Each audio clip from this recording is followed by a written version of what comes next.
కొన్ని ప్రశ్నలు అడిగి నేను మీటింగ్ ప్రసంగంలోకి వెళ్తాను. ఎంతమంది ఈ కొత్త సంవత్సరంలో రోజు ఉదయమే ప్రార్థించుకుంటున్నారో చేయి చూపించండి. ఎంతసేపు నేను అడగటంలా, ఏం ప్రార్థన చేస్తారని అడగటంలా, ప్రార్థించుకుంటున్నారు అన్నవారిని చేయి చూపించమన్నాను. అది కూడా చేయని వాళ్ళు ఉన్నారు. ఈ రోజు నుంచి చేయండి. ఈ రోజు నుంచి మీ దినచర్య ప్రారంభంతో ప్రారంభించాలి. ప్రార్థనతో ప్రారంభించాలి, ప్రార్థనతో ముగించాలి. ప్రతి క్రైస్తవుడు కూడా లేచినంటనే తలుపులు తెరవాలి దేవుని మాటను వినటానికి.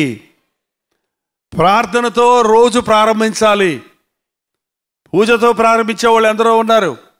ప్రభువుని ఎరిగిన తర్వాత కూడా కొందరు పూజ చేసిన వాళ్ళు కూడా ప్రార్థన చేయడం మానేస్తున్నారు. ఇప్పుడు ఏంటంటే పొద్దున్నే లేచి సూర్య నక్షత్రాలు చేయమనేవాళ్ళు పెద్దలు. ఎందుకంటే పొద్దున్నే లేవరని ఒక తప్పు, బయటికి వెళ్ళి ఎండలో నిలబడరని ఇంకో తప్పు. కాబట్టి సూర్య నమస్కారం చేస్తే నీకు ఏదో లాభం వస్తుంది, లేకపోతే దరిద్రం వస్తుంది అని చెప్తే చేస్తారని. అసలు సంగతి ఏంటంటే సూర్యుడికి ఎదురుగుండా పోయి పొద్దున్నే ఎండలో నిలబడితే నీకేమొస్తుంది తెలుసా? క్యాన్సర్ రాదు. ఏం రాదు? డి విటమిన్ దొరుకుద్ది. ఏం తిన్నా రాదది, సూర్యరశ్మిలోనూ వస్తుంది. పొద్దునే లేచిన నీతి సూర్యుడైన ప్రభువును చూస్తే డి విటమినే కాదు, A to D, A to C, ఎన్ని విటమిన్లు కావాలో, ఎంత బలం కావాలో నీకు ఆధ్యాత్మికంగా, శారీరకంగా, అన్ని విషయాల్లో మన నీతి సూర్యుడైన ప్రభువు ఆయన ముఖదర్శనం చేసుకుంటే మనలో ఉన్నటువంటి కల్మషాలన్నీ కడిగివేయబడతాయి, క్రిములన్నీ నాశనం అయిపోతాయి. ఈ రోజున పొద్దున్నే లేవరు, లేచిన ప్రార్థన చెయ్యరు. లేచిందే కాఫీ అంటారు కొంతమంది. ఆ బెడ్ కాఫీ ఎవరిలో, ఫారెన్లో దొరలో చల్లో రాత్రి అంతా చలిలో వణికిపోతారు. పొద్దున్నే నీళ్లు ముఖం కడుక్కోవడానికి కుదరదు వాళ్ళకి. అందుకని కాఫీతో కడుక్కుంటారు, వేడి కాఫీ తాగుతారు. అది ఎందుకు వచ్చిందో పాసిమకాన కాఫీ తాగటం మన ఇండియాలో కూడా అలవాటు అయిపోయింది. మాట్లాడితే బ్రిటిష్ వాళ్ళు నేర్పించిపోయారని వాళ్ళ మీద వీళ్ళ మీద నేరాలు మోపుతారు కొంతమంది. బైబిల్ చదవండి. మనం బ్రిటిష్ కల్చర్ కాదు, ఇండియన్ కల్చర్ కాదు, ఆఫ్రికన్ కల్చర్ కాదు, అమెరికన్ కల్చర్ కాదు. మన సాంప్రదాయం ఎక్కడి నుంచి వస్తుందంటే బైబిల్లో నుంచి వస్తుంది. మీరు నిజంగా బైబిల్ చదివితే అసలు నాకు చాలా ఇష్టం ఏంటంటే బైబిల్లోని సాంప్రదాయంలో చాలా పర్సంటేజీ మన భారతదేశ సాంప్రదాయం. భర్తను గౌరవించటం, స్త్రీలను గౌరవించటం, ఉమ్మడి కుటుంబంగా ఉండటం, తల్లిదండ్రులను గౌరవించటం, బిడ్డలందరూ కలిసి ఉండటం, ఇవన్నీ బైబిల్ నేర్పించిన పాఠాలు. ఎవరికి వారే యమునా తీరే అనే వెస్టర్న్ కల్చర్ కాదు.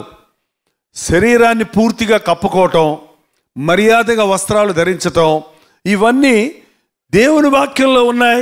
మన దేశంలో కూడా వాటిని ఉండేవి. ఇప్పుడు మళ్ళీ స్టైల్ మారిపోయింది. అందరూ ఏంటంటే ఇప్పుడు ఇండియాలో కూడా ఫ్రాక్లు వేసుకుంటున్నారు. ఏంటో మరి సగం శరీరం బయట పెట్టుకొని అర్ధనగ్నమైన దృశ్యాలతో సిటీల్లో ఉన్న వాళ్ళని చూస్తే కొన్నిసార్లు చాలా వేదన కలుగుతుంది. దేవుని బిడ్డలమైన మనం దేవుని వాక్యానుసారంగా జీవించాలి.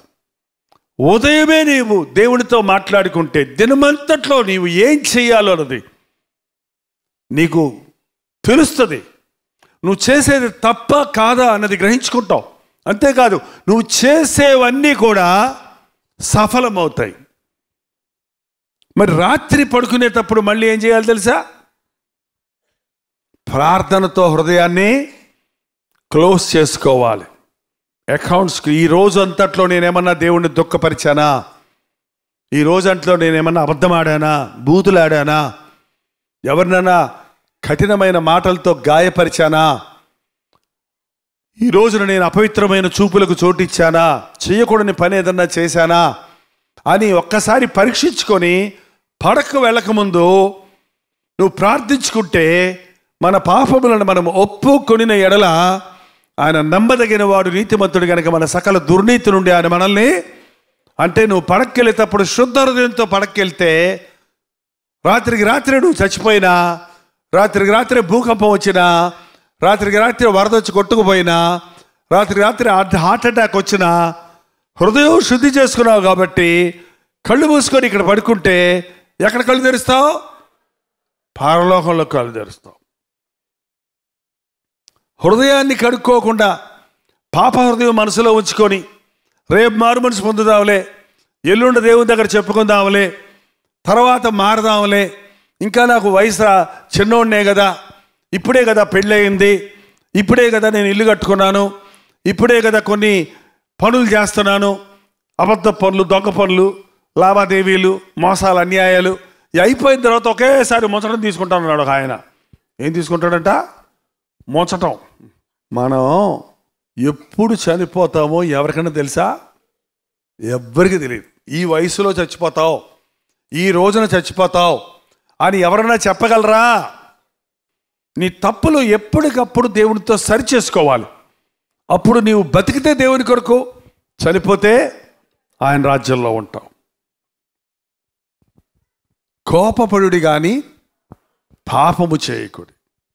మీ కోపము సూర్యుడు అస్తమించే వరకు నిలిచి ఉండనివ్వకండి. నిద్రపోయే ముందు ఎవరి మీద కోపం ఉంటే ఫోన్ చేసి క్షమాపణ అడగండి. నీ భర్త మీద కోపం ఉంటే ఏమండి క్షమించండి అంటానికి ఎందుకమ్మా అంత అహమటం వస్తుంది? భార్య దగ్గరికి వెళ్ళి నిన్ను దుఃఖపెట్టానమ్మా, నన్ను క్షమించు అని నీ భార్యను నువ్వు క్షమాపణ అడుక్కోవడానికి ఎందుకు అహంరాటం రావాలి?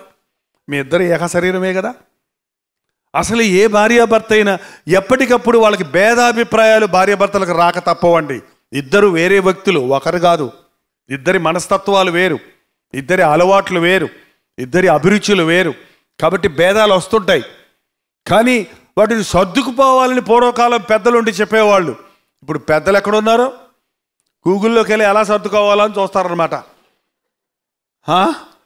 భర్తకు విడాకులు ఇవ్వాలంటే ఏం చేయాలి? అందులో గూగుల్లో కొట్టుకుంటే దానికి కింద కామెంట్స్ ఇస్తారు. అట్టోటి వదిలిపెట్టాయి, వాడు మొహం చూడకం, కేసు పెట్టు. ఏంటండి పెద్దల అభిప్రాయాలు లేవు. ఇప్పుడు దేవుని వాక్యం ఏం చెప్తుందని చదవరు. ఇప్పుడు ఏం చేస్తారు? అన్నిటికీ ఇంటర్నెట్లోకి వెళ్తారు. కూరట్ట చేయాలన్నా అక్కడే, పచ్చడట చేయాలన్నా అక్కడే. ఏంటండి మన గూగుల్, యేసుప్రభు బిడ్డలకి గూగుల్ ఏంటో తెలుసా? ఇది పరిశుద్ధ గ్రంథం. నీకే సమస్య వచ్చినా, నీకే అనుమానం వచ్చినా, నీకే సలహా కావాల్సి వచ్చినా, నీ జ్ఞానం కావాల్సి వచ్చినా, నీకు సమాధానం కావాల్సి వచ్చినా నీకు దొరికేది ఎక్కడో తెలుసా? నేనైతే ఈ గూగుల్ని 48 సంవత్సరాల నుంచి వెతుకుతున్నా. ఇంకా ఇందులో ఎన్నో మర్మాలు ఉన్నాయి, ఇంకా ఎన్నెన్నెన్నెన్నో సంగతులు ఉన్నాయి. నా సమస్యలకే కాదు, నాకొచ్చి ప్రార్థన కోరి సమస్యలు చెప్తున్న వాళ్ళ సమస్యలన్నీ దేవుని ముందు పెట్టి సమాధానాలు ఎదుగుతున్నప్పుడు బైబిల్లో నుంచి వాటికి సమాధానాలు దొరుకుతున్నాయి. రోజు మీ దినచర్యను ప్రార్థనతో ప్రారంభించండి, వాక్య పఠనంతో ముగించండి. కొంతమంది ప్రార్థన చేసుకుంటారు, వాక్యం చదవరు. కొంతమంది బైబిల్ చదువుకుంటూ ఉంటారు, ప్రార్థన చేయడం. సాధు సుందర్ సింగ్ అనే భక్తుడు అన్నాడు, వాక్యము ప్రార్థన ఒక పక్షికి ఉన్న 2 రెక్కలు లాంటివి. వాక్యము ఒక రెక్క, ప్రార్థన ఒక రెక్క. పక్షి ఎగరాలంటే ఎన్ని రెక్కలు కావాలి? ఒక రెక్కే ఉందనుకో, పక్షికి ఎగురుద్దా? ఇట్టానికి కింద పడిపోవాలంతే. నువ్వు భక్తి జీవితంలో అధిరోహించాలంటే వాక్యం ఉండాలి, ప్రార్థన ఉండాలి. ఇప్పుడు ఆడియో బైబిల్స్ కూడా వచ్చాయి. మీకు చదువు రాని వాళ్ళు కానీ, కళ్ళు సరిగా కనపడిన వాళ్ళు కానీ ఉంటే మీ సెల్ ఫోన్లోనే బైబిల్ పెట్టుకొని రోజు ఎప్పుడు పడితే అప్పుడు, ఎక్కడ పడితే అక్కడ మీరు వింటూ ధ్యానించవచ్చు. వాక్యం వినాలి. యేసయ్య మాటలు సరిగా వినిపిస్తే విననే వారు ఎవరండి? యేసయ్య మాటలను కలిపి చెరిపేస్తున్నారు ఈ రోజున. ఆయన మాటలు స్వచ్ఛమైన మాటలు, పుటం వేయబడిన మాటలు. ఆ మాటలను స్వచ్ఛంగా అందించాలి. ఇవాళ ఎంతోమంది 6:30కి మేము వాక్యం విని మా దినచర్య ప్రారంభిస్తున్నాం. మీరు అలవరుచుకోనండి. ఉదయమే లేవండి, వ్యక్తిగతంగా ప్రార్థించుకోండి, ఒక మాట వినండి. ఒక 30 నిమిషాల వాక్యం విన్న తర్వాత మనం భోజనాలకు వెళ్ళినప్పుడు, ఈ మధ్య పార్టీస్లో 5 స్టార్ హోటల్స్లో భోజనానికి వెళ్ళినప్పుడు ముందు ఏమిస్తారు చెప్పండి? ఎవరు వెళ్ళరా? సూప్ ఇస్తారండి. సూప్ అంటే ఏమి లేదు, గంజి. గంజి తాగాలా అని తిట్టుకునేవాళ్ళం ఇంతకుముందు. అదే ఇప్పుడు స్టైల్గా సూపు అని పెట్టి ముందు ఇస్తారు. అది సూపు తాగితే ఏమవుతుందంటే వాడికి ఏమొస్తుంది? యాపిటైట్ వస్తుంది, ఇంకా తినాలి అనే ఆశ వస్తుంది. అలాగే ఈ కలువరి దర్శనం కార్యక్రమం సూపు మాత్రమే. అది అంతటితో సరిపెట్టుకోకూడదు. అందులో విన్న వాక్యంలో ఏదో ఒక మాట నిన్ను పట్టుకుంటుంది, ఏదో ఒక రిఫరెన్స్ నిన్ను పట్టుకుంటుంది. ఆ తర్వాత నువ్వు బైబిల్ తీసి ఏం చేయాలంటే నీ అంతట నువ్వు జుర్రుకోవాలి దేవుని వాక్యంలోని సత్యాన్ని. నీ అవసరత వేరు, నా అవసరత వేరు, ఆయన అవసరత వేరు. కానీ దేవుడు నీకొక యాపిటైట్, నీకొక ఆసక్తి కలుగజేస్తాడు. దానిని బట్టి నీ వాక్యంలోనికి వెళ్ళాలి. అందుకోసమే. అంతేగాని టీవీ ప్రోగ్రాం చూసి ప్రార్థన చేసుకోకుండా నేను పడుకున్నాను, లేకపోతే నాయన తొందర ఆమెను మీరు ప్రార్థన చేస్తారు కదా, అప్పుడు నేను తలంచుకొని ఆమెను అంటాను, ఆ తర్వాత వెళ్ళిపోతాను అంటున్నారు కొంతమంది. అది కుదరదు, అది కాదు, అది చాలదు. మీ అంతటా మీరు దేవుని దగ్గర పోరాడి తెలుసుకోవాలి ఆయన మాటను, ఆయనతో సహవాసం కలిగి ఉండాలి. ప్రార్థన చేస్తున్నప్పుడు మనం దేవునితో మాట్లాడుతున్నాం, వాక్యం చదువుతున్నప్పుడు దేవుడు మనతో మాట్లాడుతాడు. అది క్రైస్తవ భక్తి. ఒక సైడ్ భక్తి కాదు, ఒక సైడ్ భక్తి కాదు. దేవునితో సంభాషించుకుంటాం అన్నమాట. బైబిల్ చదువుతుంటే దేవుని మనసు ఎరుగుతాం, దేవుని ఉద్దేశాలు ఎరుగుతాం. ఈ కొత్త సంవత్సరంలో మీరు ఇది అభ్యాసం చేసుకోండి. ఏమైనా సరే, ఎన్ని ఆటంకాలు ఉన్నా సరే, దేవునితో మాట్లాడకుండా, ప్రార్థన చేసుకోకుండా ఏ పని చేయకండి. ఎన్ని పనులున్నా సరే బైబిల్ చదువుకోకుండా ఎస్ఎంఎస్లు చదవకండి. మీ సెల్ ఫోన్ తీసి, సెల్ ఫోన్లో కాదు చదవాల్సింది. ఎక్కడ చదవాలండి? పరిశుద్ధ గ్రంథంలో చదవాలి. మా చిన్నప్పుడు మా అమ్మగారు రక్షించబడిన తర్వాత బైబిల్ తెచ్చి మా తలల దగ్గర పెట్టేవాళ్ళు. ఎవరో చెప్పారంట తల దగ్గర పెట్టుకుంటే పిల్లలకి దెయ్యాలు రాకుండా ఉంటాయని. ఈ రోజుల్లో ఏంటంటే తల దగ్గర పెట్టుకుంటారు ఏంటి? సెల్ ఫోన్లు. దెయ్యాలా రండి, రాత్రి కూడా నా బుర్ర తిను, తెల్లారినంటనే నీ దర్శనం, పడుకునే ముందు లాస్ట్ ఎస్ఎంఎస్, లేచిన వెంటనే ఫస్ట్ ఎస్ఎంఎస్. ఎవరి దగ్గర నుంచి వచ్చింది? సాతాను ఫ్రెండ్ దగ్గర నుంచి వచ్చింది, లేకపోతే సాతాను కూతురు దగ్గర నుంచి వచ్చింది, సాతాను కొడుకు దగ్గర నుంచి వచ్చింది. సాతాను కొడుకును నువ్వు పెళ్లి చేసుకుంటే మీ మామ ఎవరో ఏం చేస్తాడు? నిన్ను ఏపుకు తింటాడు. ఏంటంటే ఎంత బుద్ధి లేకుండా మనం దేవుని బిడ్డలమని చెప్పి జీవిస్తున్నామో చూడండి. ఈ రోజు నుంచి రాత్రి మీ సెల్ ఫోన్ ఆపేయండి. పొద్దున లేచిన తర్వాత బైబిల్ చదవకుండా మీ సెల్ ఫోను ముట్టుకోకండి. ఒక 10 రోజులు చేసి చూడండి, మీ మనసుకి ఎంత నెమ్మది ఉంటుందో, మీ జీవితంలో ఎంత ఆనందంగా ఉంటారో, మీరు చేసే పనులు ఎలా సఫలమవుతాయో, మీకు ఎంత తృప్తిగా మీరు జీవించగలుగుతారో మీరు అనుభవిస్తారు. ఈ పనికి మాలిన ఎస్ఎంఎస్ చదివి మనసంతా పాడు చేసుకుంటారు. పొద్దున్నే మూడంతా పోయిద్దిరా, వాడి పైన వాట్సాప్ మెసేజ్ చూసినట్టే నా మూడంతా పోయిద్దిరా అన్నాడు ఒకడు. ఏం మూడు? ఏదో చేయాలనుకున్నాడట, ఏం చేయబోతాడు. ఏంటండి? ఎవడో తిట్టుకుంటే మళ్ళీ నీకెందుకు చెప్పు? ఎవడెవడో ఏదో అనుకున్న మాటలన్నీ మనకెందుకు చెప్పు? ఈ సోషల్ మీడియా గత్తర్ మీడియాలా తయారైంది ఇప్పుడు. ఏ మీడియా? దాంట్లో వచ్చేది 99% విమర్శలు, ఏంటండి నెగిటివ్ కామెంట్స్, ఒకరినొకరు విమర్శించుకోవడానికి ఉపయోగిస్తున్నారు. దేవుడు సోషల్ మీడియాని ఇచ్చింది దేవుని వాక్యాన్ని ప్రకటించడానికండి. భూదిగంతముల వరకు వెళ్ళి సువార్త ప్రకటించమంటే ఎవడు వెళ్ళలేకపోతున్నాం. ఎన్ని గ్రామాలకి వెళ్ళగలమండి? నేను ఒక 50, 100 గ్రామాల దాకా తిరిగాను. నేను కాలి నడకని తిరిగా, బైకుల్లో తిరిగా, బస్సుల్లో తిరిగా. 60 లక్షల గ్రామాలు ఉన్నాయి మన ఊరిలో, మన దేశంలో. 60 లక్షల గ్రామాలు తిరగాలంటే ఎంతమంది పాస్టర్లు కావాలి? ఎందుకు వెళ్తారు? పాస్టర్ గారులందరికీ సిటీలే కావాలంటున్నారు. ఏంటంటే మరి ఇప్పుడు దేవుడు టీవీ ఇచ్చిన వలన ఆ టీవీ ద్వారా 200-300 గ్రామాల నుంచి ఒక గెట్ టుగెదర్ పెడితే వస్తున్నారు జనం. వాళ్ళ ఊరికి నేను వెళ్ళలేదు, వాళ్ళ ఊరి పేరు నా నోరు తిరగటం లేదు, కానీ అయ్యా 5 సంవత్సరాల నుంచి రోజు మీ వాక్యం మేము వింటున్నాం.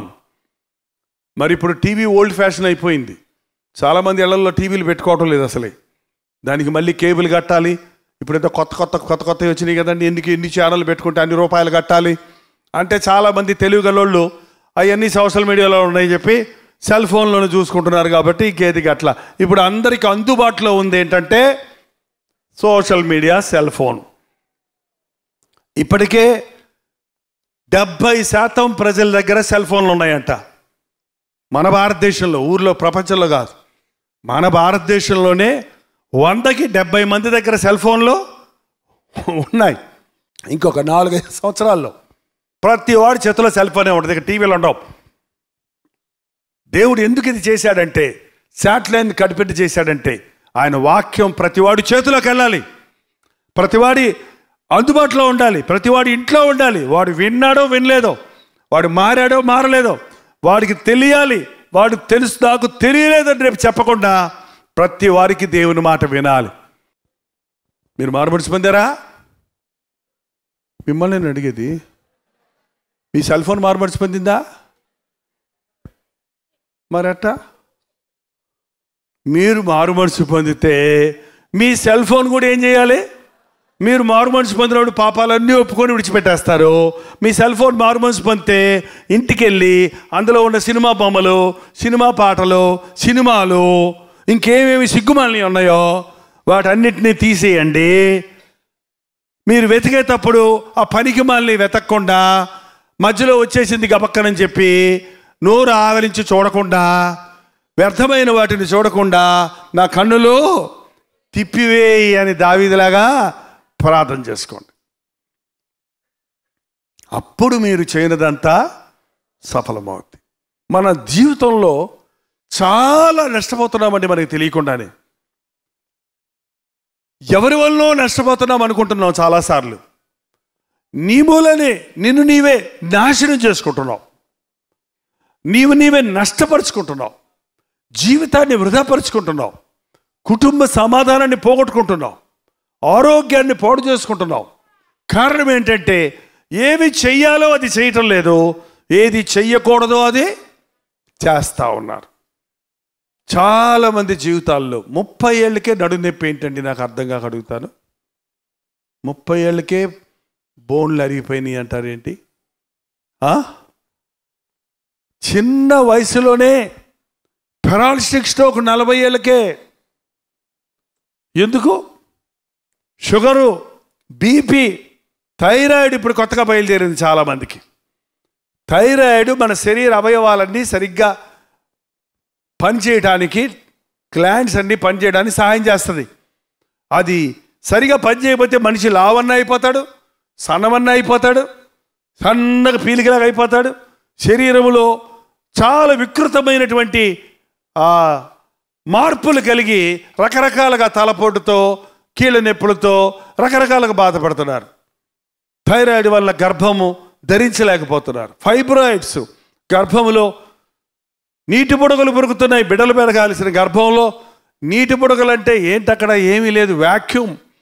దానివల్ల గర్భం ధరించకుండా ఎంతోమంది స్త్రీలు ఇబ్బంది పడుతున్నారు. దీనంతటికీ కారణం సృష్టికర్తను మర్చిపోయాం మనం దేవుని యొక్క మేలులు పొంది దేవుని కార్యాలను అనుభవించి అలవాటైపోయి మనం స్వతహాగా ప్రవర్తిస్తున్నాం, మన ఇష్టానుసారంగా ప్రవర్తిస్తున్నాం. కాబట్టి మన జీవితాన్ని వ్యర్థపరుచుకుంటున్నాం.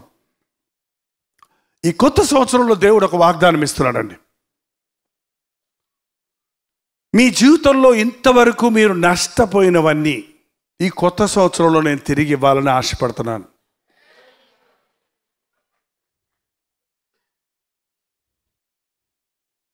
కొట్లోకి వెళ్ళి ఇది బాగుంది నేను తీసుకుంటాను అంటే తీసుకోమంటాడు సేల్స్ మ్యాన్. తీసుకోవాలి, చేతులు పెట్టుకు వెళ్ళిపోతే ఏం చేస్తాడు?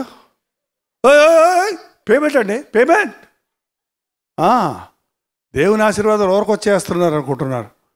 దేవుడు నీకు చేసేది చేస్తానంటే ఆయన చెప్పిన దానికి నువ్వు వినాలి. నా ఆజ్ఞలు మీరు పాటిస్తే మీకు కావాల్సిన మేలు నేను చేస్తాను. కాబట్టి నన్ను ప్రేమించి నా ఆజ్ఞలను శిరసావిస్తే, నాకు ఇష్టానుసారంగా జీవిస్తే నేను మీకు చేయవలసినవన్నీ నేను. కాబట్టి నీ పని నువ్వు చేయకుండా దేవుడు తన పని చేయాలని ఎదురు చూస్తే అది అజ్ఞానం. మన పాపములను మనము ఒప్పుకొనిన ఎడల ఆయన నమ్మదగిన వాడు, నీతిమంతుడు గనక మన సకల దుర్నీతి నుండి మనలను పవిత్రులుగా చేయును. నేను పవిత్రుడు అవ్వాలి, నేను పాపం ఒప్పుకోను అంటే అవుద్దా? ఇది చేస్తే అది చేస్తాడు. చూసారా? ఈ గత సంవత్సరంలో మీరు నష్టపోయిన వాటన్నిటిని గుర్తు చేసుకోండి. కొత్త సంవత్సరం ఇచ్చాడు, కొత్త దీవెనలు ఇవ్వాలని. పోగొట్టుకున్న సంవత్సరం వల్ల పంటంతా నీకు ఇవ్వాలి. నీ బ్రతుకులో నష్టపోయినవన్నీ నీకు ఇవ్వాలి. నువ్వు కడుపార తినాలని, నువ్వు సంతోషంగా ఉండాలని, నువ్వు ఆరోగ్యంగా ఉండాలని, నువ్వు ఆనందంగా ఉండి దేవుని ప్రణాళికలో ఆయన కొరకు బ్రతకాలని దేవుడు ఆశపడుతున్నాడు. ప్రభు అన్నాడు, నేను పంపిన నా సైన్యం, దేవుని సైన్యములకు అధిపతి అని యేసు ప్రభువుకు పేరండి. సైన్యములకు అధిపతి అంటే ఆయన దగ్గర కూడా కర్రలు, కర్రలు, కత్తులు ఉంటాయి అనుకుంటున్నారేమో. మన జీవితంలో నష్టపోవడానికి, ఉన్నదంతా పోగొట్టుకోవడానికి కారణం దేవుని కాపుదల పోయినప్పుడే. ఉన్నదంతా తిరిగి పొందడానికి కారణం దేవుని సన్నిధిలోనికి మనం వచ్చినప్పుడే. ఈ కొత్త సంవత్సరంలో ఏవేవి నీవు నష్టపడ్డావో, ప్రభా అది కూడా పోయింది నాకు, ఇది పోయింది నాకు, అది లేదు నాకు, ఇది పోయింది, ఇది నష్టపడ్డానని నీవు దేవుని దగ్గర చెప్పుకుంటే ఆ పంటంతా నీకు తిరిగిస్తానంటున్నాడు. నిన్ను విడిచిపెట్టిపోయిన నీ భార్య తన బిడ్డలతో పాటు తిరిగి వచ్చి నీతో సమాధాన పడేటట్టుగా, నువ్వు వద్దన్న నీ భర్త నీ దగ్గరకు వచ్చి సమాధానపడి నేను కుటుంబాన్ని కట్టుకునేటట్టుగా, తల్లిదండ్రుల మీద తిరగబడినటువంటి బిడ్డలు పశ్చాత్తాపంతో తిరిగి వచ్చి నాన్న నన్ను క్షమించు, అమ్మ నన్ను క్షమించు అని చెప్పేటట్టుగా దేవుడు అద్భుతాలు చేయగలిగిన వాడుగా ఉన్నాడు. 20 సంవత్సరాలు అయిపోయిందండి మా బిడ్డ నన్ను వదిలిపెట్టి వెళ్ళి. ఈ సంవత్సరం వచ్చి కలిశాడు, క్షమాపణ అడిగాడని ఒక తల్లి వచ్చి పొద్దున చెప్పిందండి. 20 సంవత్సరాలు మా ముఖం చూడలేదు వాడు. ఇప్పుడు తనంతట తానే వచ్చి అమ్మ నన్ను క్షమించు, నాన్న నన్ను క్షమించమంటున్నాడు. ఏమేమి మన జీవితాల్లో పోగొట్టుకున్నాము, అది మనుషులే కానివ్వండి, డబ్బే కానివ్వండి, వస్తువులే కానివ్వండి, ఆశీర్వాదాలే కానివ్వండి, ఆరోగ్యమే కానివ్వండి, తిరిగి దేవుడు మనకి ఇవ్వడానికి ఆశ కలిగి ఉన్నాడు. కాకపోతే మనం చేయాల్సిన పని చేయాలి. మన తప్పును ఒప్పుకోవాలి. మనం పోగొట్టుకున్న ఏదో ఆయనకి చెప్పాలి. ఏంటంటే అక్కడక్కడ కొంతమంది ఇలా మీటింగ్లకు వచ్చినప్పుడు కూడా వాచ్ పోగొట్టుకుంటారు, సెల్ పోగొట్టుకుంటారు. ఇక్కడ ఒక సెల్ ఉంది, వచ్చి తీసుకెళ్ళండి అని అనౌన్స్మెంట్ చేస్తారు. అప్పుడు ఎవరు వస్తారు? అందరూ వచ్చేస్తారు. నాది సెల్ అని ఇచ్చేస్తారు అందరికీ. ఎవరు ఏం చెప్తారు? ఏం సెల్లు, ఏం నెంబరు అని అడుగుతారు. చూసారా? అడిగిన వాళ్ళకి అది కరెక్ట్ అయితేనే ఇస్తారు. దేవుని దగ్గరికి వచ్చినప్పుడు కూడా నాకు అన్ని ఆశీర్వాదాలు ఇచ్చాయి అంటే ఎవడో ఏ ఆశీర్వాదం అని అడుగుతాడు. నాకు ఇది కావాలి, నా బిడ్డను పోగొట్టుకున్నా, నాకు బిడ్డ కావాలి, నా కుటుంబంలో సమాధానం పోయింది, సమాధానం కావాలి, నా ఆస్తి పోయింది, నాది తిరిగి అది నాకు కావాలి, నా కోర్టు కేసులో నా డబ్బు ఇరక్కపోయింది, ఆఫీసులో నా జీతం ఇరక్కపోయింది, అది నాకు కావాలి అని అడిగి చూడండి. ఈ నెలలోనే, ఏ నెలలో? ఈ మొదటి నెలలోనే దేవుడు తన అద్భుతాలు చేస్తాడు. మళ్ళీ నెల వచ్చినప్పుడు మీరు సాక్ష్యం చెప్పాలి. నమ్మదగిన దేవుడు ఉన్నాడు. లేచి నిలబడండి, ప్రార్థన చేద్దాం. ఒక్క నిమిషం కళ్ళు మూసుకొని స్పష్టంగా చెప్పండి. పోయిన సంవత్సరం ఎగ్జామినేషన్లో ఫెయిల్ అయిపోయానయ్యా, ఈ సంవత్సరం నేను పాస్ అవ్వాలి. పోయిన సంవత్సరం ఇంటర్వ్యూలో సెలెక్ట్ అవ్వలేదు నాయన, ఈ సంవత్సరం ఒక అద్భుతం జరిగించు. నా బిడ్డకు మెడికల్ సీట్ కోసం ప్రయత్నించాం, ఇప్పటిదాకా రాలేదయ్యా, ఇప్పుడన్నా దయచేయి తండ్రి. సివిల్స్ రాస్తున్నాను, 3 సార్లు 4 సార్లు రాశానయ్యా, అవ్వటం లేదు, ఈ సంవత్సరం నాకు సహాయం చేయి. ఎంతో కష్టపడ్డాను, ఎంతో సంపాదించాను, అంతా పోయిందయ్యా, పోగొట్టుకుని తిరిగి నాకు దయచేయి. భార్యాభర్తల మధ్య సమాధానం పోయిందయ్యా, నాకు సహాయం చేయి. నా తాగుడు వల్ల నా ఆరోగ్యం పోయిందయ్యా, నా పాపం ఒప్పుకుంటున్నాను, మరలా నా ఆరోగ్యం దయచేయి. మరలా నీ లివర్ని ముట్టి స్వస్థపరచు, నా కిడ్నీస్ ముట్టి స్వస్థపరచు, నా ఊపిరితిత్తులు ముట్టి స్వస్థపరచు. నీవు ఇచ్చిన ఆరోగ్యాన్ని పాడు చేసుకున్నాను, నన్ను క్షమించయ్యా. నీవు ఇచ్చిన కుటుంబాన్ని పాడు చేసుకున్నాను, నన్ను క్షమించయ్యా. నీవిచ్చిన ఆశీర్వాదాలన్నీ పోగొట్టుకున్నానయ్యా. నువ్వు నన్ను ఆశీర్వదిస్తే కానీ ఈరోజు నిన్ను విడిచిపెట్టను అని దేవునికి మొరపెట్టు. ప్రతి ఒక్కరు నోరు తెరిచి చెప్పండి. ఏదేది దొరకలేదో నీకు, సంవత్సరాల తరబడి ఎత్తుకుతున్నావు, ఏమీ సాధించలేకపోయావు, ఇది మొదలుకొని నేను ఆశీర్వదిస్తానంటున్నాడు ప్రభు. ఇక్కడి నుంచి మీరు కడుపార తిరిగి తృప్తి పొంది దేవుణ్ణి స్తుతించేటట్టుగా ఆశ్చర్య కార్యాలు చేయను ఆయన నా కుటుంబంలో, నా జీవితంలో అని ప్రభుని అడుగుదాం. మన రెండు చేతులు పైకెత్తి ప్రార్థన చేద్దాం. నా సమాధానం పోయిందయ్యా, నాకు మళ్ళీ సమాధానం దయచేయి. నా రక్షణ ఆనందం పోయిందయ్యా, మరలా నాకు రక్షణ ఆనందం దయచేయి.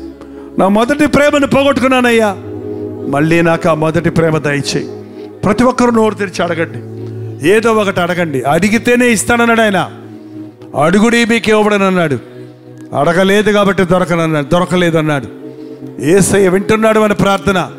పైన ఉన్నవారు, కింద ఉన్నవారు, మూల ఉన్నవారు, చివరున్నవారు, నిలబడిన వారు చేతులెత్తి, నాకు నీ సహాయం కావాలయ్యా, నీ తోడు కావాలయ్యా, ఈ నూతన సంవత్సరంలో నీవు లేకుండా నేను ముందుకు సాగలేనయ్యా, మళ్ళీ ఏడుపుల సంవత్సరం నాకొద్దు, మళ్ళీ నష్టాల సంవత్సరం నాకొద్దు, మళ్ళీ రోగాల సంవత్సరంగా నాకు ఈ కొత్త సంవత్సరం వద్దయ్యా, ఆరోగ్యమైన సంవత్సరంగా చేయి, ఆనందమైన సంవత్సరంగా చేయి, తృప్తి కలిగిన సంవత్సరంగా చేయి నాయన. నా బ్రతుకులో తృప్తి దయచేయి నాయన. భార్య బిడ్డలతో ఆనందించడానికి సహాయం చేయి, నా కుటుంబంతో సంతోషించడానికి సహాయం చేయి. భర్త ఒక చోట, భార్య ఒక చోట ఉన్నామయ్యా, మా కుటుంబాన్ని కట్టు నాయన. నోరు తెరిచి ప్రార్థన చేద్దాం. ప్రతి ఒక్కరు ప్రార్థన చేద్దాం.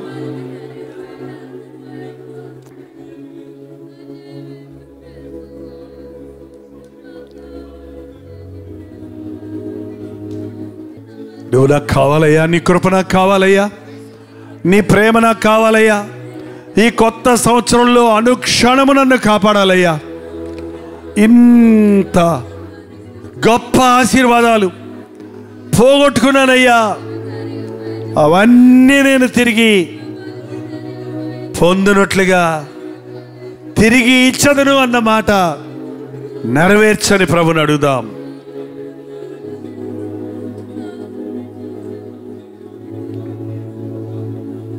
ప్రభు నిన్ను విడిచిపెట్టడు, ప్రభు నిన్ను విడిచిపెట్టలేదు.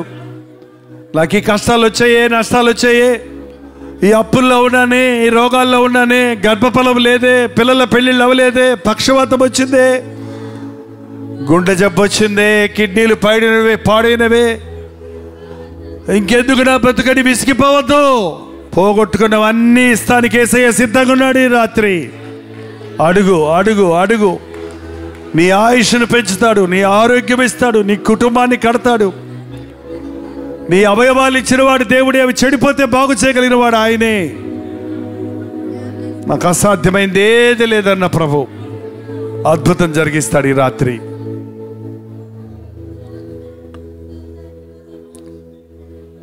రెండు చేతులు పైకెత్తి నాతో ప్రార్థనలు ఏకీభవించండి. పరిశుద్ధుడా, ప్రేమగల తండ్రి, ఒక్కసారి నీ బిడ్డలను చూడు నాయన. గత సంవత్సరాలలో మేము పోగొట్టుకున్నవన్నీ తిరిగి ఇస్తానన్న వాగ్దానం ఇచ్చినందుకే వందనములు నాయన.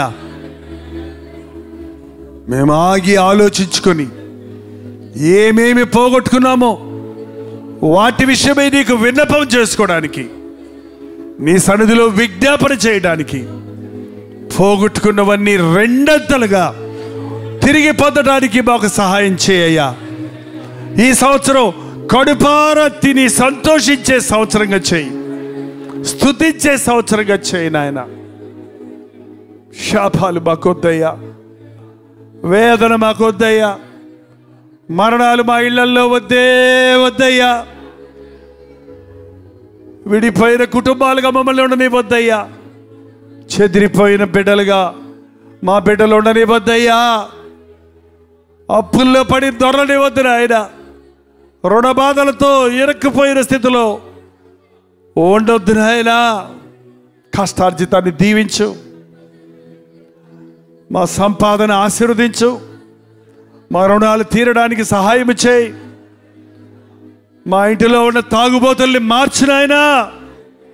కొత్త హృదయం దయచేయి, కొత్త జీవితాలు దయచేయి, క్రొత్త ఆశీర్వాదాలు దయచేయి నాయన. ఈ కొత్త సంవత్సరంలో నీ ఆశీర్వాదాలు లేకుండా ఇంకొక రోజు కూడా ముందుకెళ్ళమయ్యా. ఈ రాత్రి నువ్వు మమ్మల్ని ఆశీర్వదిస్తే కానీ ఇక్కడి నుంచి కదలమయ్యా. ఎవరెవరు యథార్థంగా ప్రార్థిస్తున్నారో వారిని ఇప్పుడే నువ్వు దర్శించు నాయన. వారి ఇంటికి వెళ్ళేటప్పటికీ అద్భుతాలు జరగాలి, వారి కుటుంబంలో మార్పు కలగాలి, వారి శరీరంలో స్వస్థత కలగాలి, వారి బిడ్డలలో మార్పు కావాలయ్యా. అపాయింట్మెంట్ ఆర్డర్లు రావాలయ్యా. పాస్ అయ్యామన్న శుభవార్త వినాలయ్యా. మేలు కలగటం చూడాలయ్యా. సాతాను శక్తులు మమ్మల్ని పీడించింది చాలయ్యా. వాడు ఆశ పెట్టి నష్టపెట్టి మమ్మల్ని మోసగించిన బతుకులు చాలు నాయనా. మా తప్పులు ఒప్పుకుంటున్నాం, మమ్మల్ని క్షమించు. మా పాపాలు కొరకు పశ్చాత్తాపడుతున్నా, మమ్మల్ని క్షమించు. నూతనమైన ఆశీర్వాదాలు మాకు దయచేయి, నూతనమైన దీవెనలు మాకు దయచేయి. ఇక్కడ నిలబడిన ఒక్కొక్క కుటుంబంలో ఆశ్చర్య కార్యాలు చూడాలయ్యా, పరిశుద్ధాత్మ కార్యాలు చూడాలయ్యా, పాపములు ఒప్పుకొని పశ్చాత్తాపడడం చూడాలయ్యా, చేసిన తప్పును విడిచిపెట్టడం చూడాలి నాయన. ఈ గట్టుగెదరు ముగించినా మేము తిరిగి మా ఇళ్లకు వెళ్ళినా సర్వ సత్యములోనికి నీ పరిశుద్ధాత్ముడు మమ్మల్ని నడిపించడానికి సహాయం వచ్చాయి. ఎండిపోయిన బతుకులు చిగురింపజేయి నాయన. వాడిపోయిన జీవితాలను ఫలభరితముగా చేయి నాయన. నిర్వీరులైపోయిన వారు సమృద్ధికరులుగా మారడానికి సహాయం చేయము. నువ్వు ఆశీర్వదిస్తే అది ఎన్నటికి ఆశీర్వాదమయ్యా. అటు ఆశీర్వాదాలతో మమ్మల్ని పంపించము. ప్రతి వారి హృదయ వాంఛను తీర్చి లోతైన సమాధాన సంతోషాలతో ఇక్కడ నుండి వెళ్ళినట్లుగా నీ కృపతో నడిపించమని యేసు క్రీస్తు నామములో అడుగుచున్నాము తండ్రి. మన తండ్రి అయిన దేవుని యొక్క ప్రేమయు, కుమారుడైన క్రీస్తు యొక్క కృపయు, ఆదరణకర్త అయిన పరిశుద్ధాత్మ యొక్క సహవాసమును కూడి వచ్చిన మనందరికీ ఇప్పుడును సదాకాలమును తోడైయుండును గాక. ఆమేన్, ఆమేన్, ఆమేన్.